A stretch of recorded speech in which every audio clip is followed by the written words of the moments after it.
আসসালামু আলাইকুম সবাইকে। আজকে মুনস কিচেনে আপনাদের জন্য নিয়ে এসেছি খুব সহজ আর মজাদার একটি রেসিপি। আশা করি রেসিপিটি আপনাদের কাছে ভালো লাগবে। আজকের রেসিপিতে আমি নিয়েছি ডাঁটা, মিষ্টি কুমড়, গাজর, ছোট আলু। আপনার হাতের কাছে থাকা যে কোনো সবজি দিয়ে এই রেসিপিটি আপনারা খুব সহজেই বানিয়ে নিতে পারেন। এই রেসিপিটি আমি আজকে প্রথমবার ট্রাই করছি, তাই আপনাদের সাথে শেয়ার করলাম। আপনারা মাংস খুব ছোট টুকরো করে কেটে নেবেন, তাহলে বেশি মজা হবে। এখানে আমি রসুনের কোয়া নিয়ে নিয়েছি, কাঁচামরিচ ফালি করে নিয়েছি এবং পেঁয়াজ কুচি করে নিয়েছি। কড়াইতে তেল দিয়ে নিচ্ছি। তেল গরম হলে আমি এখানে অ্যাড করব পেঁয়াজ কুচি। পেঁয়াজগুলো দেওয়ার পর এগুলোকে আমি খুব ভালোভাবে নেড়ে নেড়ে ভেজে নেব।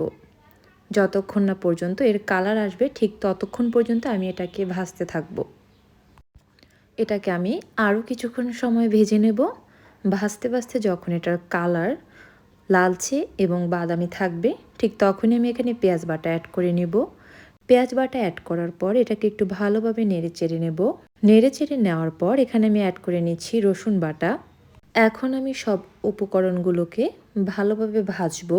ভাজার পর যখন এটার পানিটা ছেড়ে যাবে ঠিক তখন আমি এখানে কাঁচামরিচ অ্যাড করে নেব। কাঁচামরিচগুলোকে পেঁয়াজ রসুন বাটার সাথে মিশিয়ে নিচ্ছি। এই রান্নাটি আপনারা ট্রাই করতে চাইলে অবশ্যই ফুল ভিডিওটি দেখতে হবে। দিয়ে দিচ্ছি মরিচ গুঁড়ো, হলুদ গুঁড়ো, লবণ। এখন আমি একটু পানি অ্যাড করে নেব। পানি অ্যাড করে নেওয়ার পর আমি ভালোভাবে নেড়েচেড়ে কষিয়ে নেব। 2 থেকে 3 মিনিট এটাকে আমি হালকা মাঝারি আঁচে কষাবো। যখন দেখবেন মশলা থেকে তেল ছেড়ে দিচ্ছে তখন বুঝবেন এটা কষানো অনেকটাই হয়ে গেছে। আমি প্রথমে তেজপাতা দারুচিনি দিতে ভুলে গিয়েছিলাম, তাই এখন আমি অ্যাড করে নিচ্ছি। আমার রান্নার ভিডিও যদি আপনাদের কাছে ভালো লাগে অবশ্যই লাইক, কমেন্ট এবং সাবস্ক্রাইব করে আমার পাশে থাকবেন। আপনাদের মতামত আমার কাছে অতি গুরুত্বপূর্ণ, তাই আশা করি আপনারা কমেন্টের মাধ্যমে আপনাদের মতামতগুলো আমাকে জানাবেন। অ্যাড করে নিচ্ছি ছোট টুকরো করে কাটা চিকেন। এই রেসিপিতে চিকেনের টুকরোগুলো একটু ছোট করেই কেটে নিতে হয়, তাহলে এটার স্বাদ দ্বিগুণ বেড়ে যায়। কিছু সময় ধরে এখন আমি এটাকে কষিয়ে নেব। মশলার সাথে চিকেনগুলোকে ভালোভাবে মেশাবো। যতক্ষণ না পর্যন্ত মিশবে ততক্ষণ পর্যন্ত আমি এটাকে খুব সুন্দরভাবে নেড়ে চেড়ে নেব। যখন মশলাগুলো মাংসের সাথে মিশে যাবে ঠিক তখন আমি ঢেকে দেব। এখন আমি ঢাকনা খুলে এখানে অ্যাড করব আদা বাটা। আদা বাটা দিয়ে এখন আমি আবারও এটাকে ভালোভাবে কষাবো।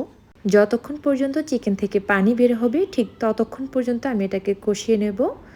তাহলে এটার স্বাদ বাড়বে, কারণ বেশি পানি দিয়ে আপনি যদি এটাকে কষাতে যান এটার স্বাদ অনেকটাই কমে যাবে। আর সব সময় চেষ্টা করবেন গরম পানি দেওয়ার। আবারও ঢাকনা দিয়ে ঢেকে দিলাম। এখন আমি আবারও ঢাকনা খুলে ভালোভাবে নেড়ে চেড়ে নিচ্ছি। আমার চিকেনটা অনেকটাই কষানো হয়ে গেছে। আমি আরও কিছু সময় দমে রেখে দেব। কিছু সময় দমে রেখে দেওয়ার পর এখন ঢাকনা খুলে নেড়ে চেড়ে নিচ্ছি। আমার চিকেন কষানো হয়ে গেছে। খুব সুন্দরভাবে চিকেন থেকে তেল ছেড়ে দিয়েছে। নেড়ে চেড়ে দেখে নিচ্ছি চিকেনে কি বাড়তি কোনো পানি আছে কি না। পানি নেই, তাই এখন আমি এখানে সবজিগুলো অ্যাড করে নিচ্ছি। সবজিগুলো ঠিক এভাবে ছোট ছোট করে কেটে নেবেন, তাহলে মশলাগুলো সবজিতে খুব ভালোভাবে মিশে যাবে। তাই এখন আমি চিকেনগুলো সবজির সাথে খুব ভালোভাবে মেশাচ্ছি। সবজিটা মাংসের সাথে যত ভালোভাবে মেশাবেন মাংসের টেস্ট এবং সবজির টেস্ট খুব মজা হবে। কিছু সময় নিয়ে এটাকে নেড়ে চেড়ে মেশাতে হবে, তাই আমি অনেকক্ষণ ধরে এটাকে নাড়ছি। নাড়া হয়ে গেলে আমি এটাকে 4 থেকে 5 মিনিটের জন্য দমে রেখে দেব, যাতে পানিটা ছেড়ে যায়। এখন আমি ঢাকনা খুলে আবারও সুন্দরভাবে নেড়ে চেড়ে নেব। সবজি থেকে কিন্তু অনেকটাই পানি বেরিয়ে গেছে, তাই এখন আমি আবারও নেড়ে চেড়ে ভালোভাবে পানির সাথে সবজি এবং চিকেনগুলোকে মেশাবো। মেশানো হয়ে গেলে ঢাকনা দিয়ে ঢেকে দেব। হালকা মাঝারি আঁচে এটাকে আমি 4 থেকে 5 মিনিট দমে রেখে দেব, যাতে পানিটা বের হয়ে যায়। এখন আমি এখানে মিষ্টি কুমড়োগুলো অ্যাড করব, কারণ এগুলো যদি আমি আগে অ্যাড করে দিতাম তাহলে এতক্ষণ এগুলো গলে যেত। সাথে অ্যাড করে নিয়েছি রসুনের কোয়াগুলো। এখন আমি কুমড়ো এবং রসুনগুলোকে অন্য সবজি এবং চিকেনের সাথে মিশিয়ে নেব, তাই কিছু সময় ধরে এগুলোকে নেড়ে চেড়ে নিচ্ছি। যতক্ষণ পর্যন্ত মিশবে না ঠিক ততক্ষণ পর্যন্ত আমি এটাকে নাড়ব। মাংস, শাকসবজি আমি যেটাই রান্না করি সবসময় চেষ্টা করি তাদের গা থেকে যে পানিটা বের হয় সেই পানিটা দিয়েই কষানোর, কারণ আপনি যদি বেশি পানি দিয়ে কষাতে যান তাহলে এটার স্বাদটা পানসে হয়ে যায়। তাই সবসময় চেষ্টা করবেন কম পানি দিয়ে রান্নাটা শেষ করার, এতে করে আপনার স্বাদ দ্বিগুণ বেড়ে যাবে। আপনাদের সাথে আমার রান্নার সিক্রেটটা শেয়ার করে নিলাম। আশা করি আপনারা এভাবে ট্রাই করতে পারেন। কষাতে কষাতে পানি একদম শুকিয়ে গেছে, তাই এখন আমি এখানে গরম পানি অ্যাড করে নিয়েছি। গরম পানি অ্যাড করলে আপনার তরকারির রান্নাটা খুব মজা হবে, পানসেটা আসবে না। তরকারিগুলোকে খুন্তির সাহায্যে সুন্দর করে নেড়ে চেড়ে 4 থেকে 5 মিনিট দমে রেখে দেব। এতে করে আস্তে আস্তে তরকারিটা সেদ্ধ হয়ে যাবে। ঢাকনা দিয়ে তাই ঢেকে দিচ্ছি।